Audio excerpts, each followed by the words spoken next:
Happy new month from Psych and Poetry, especially to all our lovers in the house. We have a sensitive topic at hand today: post-traumatic stress disorder, PTSD. In some of our previous episodes on Spotify, we discussed how mental disorders are often a deviation from the norm, which has various determinants such as the society, culture, religion, or even from our usual self. PTSD has been discussed by various researchers and has been described with certain symptoms, possible causes, and even some feasible treatments. However, let me just say this: unless you've experienced a traumatic event personally, you could only attempt to understand what that feels like. So, trauma or traumatic events involve often unpleasant situations associated with physical or psychological pain, regret, anxiety, or sometimes even aggression that individuals experience, which could lead them to consciously or unconsciously avoid anything that stands as a reminder to that event. Some of these traumatic events could be war, assault,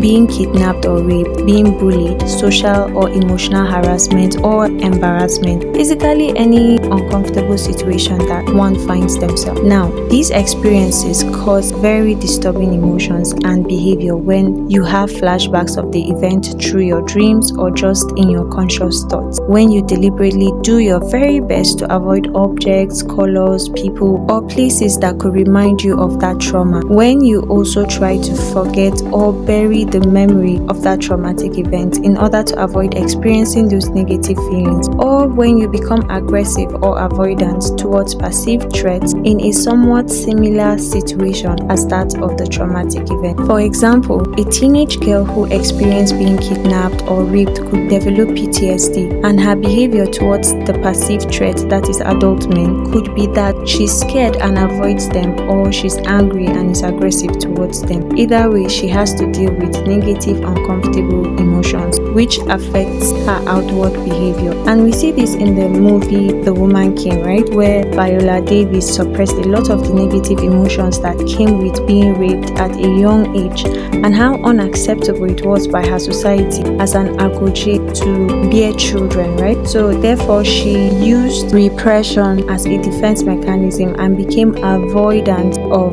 men until she eventually was able to face those fears, which leads us to the treatment of PTSD. Given the altered mood, levels of distress or anxiety PTSD may cause, some medications as prescribed by a professional could help. However, it is advised that one should go through CBT, that is cognitive behavioral therapy. In CBT, one is equipped with the necessary skills and motivation to identify the negative thoughts that come with PTSD and ways to replace them with positive thoughts. For example, as someone who has experienced war, shooting, or bombing, the pain, anger, fear, or anxiety you feel can be identified as the negative thoughts. Now, through CBT, you'll be able to come up with ideas or thoughts such as being thankful for the life you have as a survivor, the national or local aid you got, if any, and even if you sustained an injury, you should dwell on the fact that you survived, got help, and still have people around you. You'll be encouraged to even face your fears. For those who have been raped and will not want to be in any romantic relationships, they'll be encouraged that not all men want to harm them. They'll be encouraged to forgive and learn to love themselves first and then others. Sometimes even owning a pet could teach them how to love and trust little by little. Well, in a nutshell, PTSD can be an overwhelming situation to experience, but with the right medication, CBT, and a good social support, you can walk towards the light. Of course, there will be dark days and nightmares, but a positive mindset will carry you a long way. Thanks for listening in on this week's episode of Psych and Poetry with Rapp. Remember to leave a comment so we can interact.